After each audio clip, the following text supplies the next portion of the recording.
According to Johns Hopkins Medicine, in the U.S., around 30 million children and teens participate in organized sports.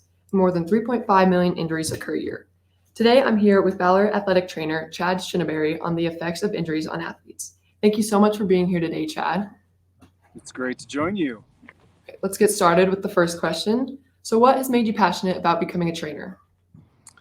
I think when I was in high school, I got hurt, and I didn't have an athletic trainer to see me and to evaluate my injury. So kind of didn't heal the way I wanted to, so it just kind of got me passionate to kind of change that direction. For sure. So how do you help athletes physically, mentally, and spiritually as a trainer? Well, I mean, first off, when we come into the mix of things, it's usually not in the best of light because you're laying on the field or you're hurt or with an injury. So the first thing we do is determine the extent of what's happening, and then I really believe it's a blessing or an opportunity to speak into the lives of those kids when something not ideal happens, and then to have Christ on our side, giving us the knowledge and the education, and also the opportunity to speak into this young athlete about something that's kind of down on their luck, but then also use the tools that we can do to get them back to play as quickly as possible. For sure. What would you say the hardest part about being a trainer and dealing with injuries is? You know, I instantly tear up when thinking of different athletes that are positive for an ACL tear or seeing broken bones and that kind of thing, and just knowing that it's going to be a hard next 6 months or 9 months of the recovery of something that they train not to do. So just that emotional and mental result of the injury is just the hardest part. Yeah, definitely. What do you think the best way to prevent injuries would be?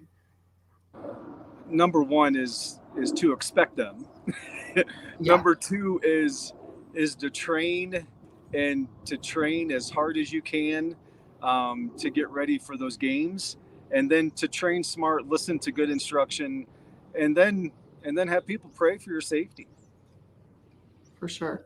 How important do you think recovery is in the aspect of injuries? It's huge.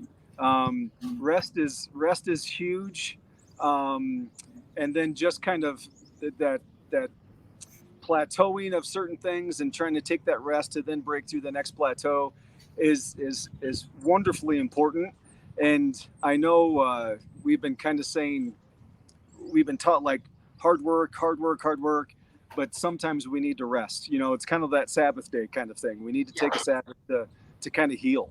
So it's very important. Yeah, do you think there's stuff for athletes that's easy to do at home? Like that's not just rest, but like maybe some sort of recovery that you can do at home or when you're away at a tournament, like how you can help yourself when there's no trainer there? Absolutely. I mean, number one is stay hydrated. I know we carry these water bottles around everywhere we go. That's a great thing to do. Number two is stretch. Number three is ice and heat. And then they got those massage guns that you can just do just for, to kind of take care of those loud areas, that kind of give you pain and problems. Mm-hmm. And then last question is how would you recommend athletes cope with injuries? Excuse me? How would you recommend athletes cope with injuries? Cope with injuries. First off, know that, like, for example, in football, the injury rate in football is 100%. It's not that you might get hurt. It's just when are you going to get hurt? So knowing that it's kind of a natural part of sport is one way. And then number two is to educate them on what happened. Maybe some of it was in their control, some of it wasn't in their control. But then what do we do to not continue the injury loop is the best way to cope. And then also to be human with them, to sit down with them. And once again, I can tell you on a handful of times where I did an eval and I wanted to cry with the kid. I hugged the kid, and I think part of that is to say, man, I wasn't expecting this, but now that this is what we have, Let's deal with it. So that's the best way is to not deal with reality with what's happening in front of you. Yeah, awesome. Well, thank you so much for your time. Valor Athletics is so grateful to have you here. And I hope you have an amazing day. Excellent. Thanks, Kenzey. Mhm.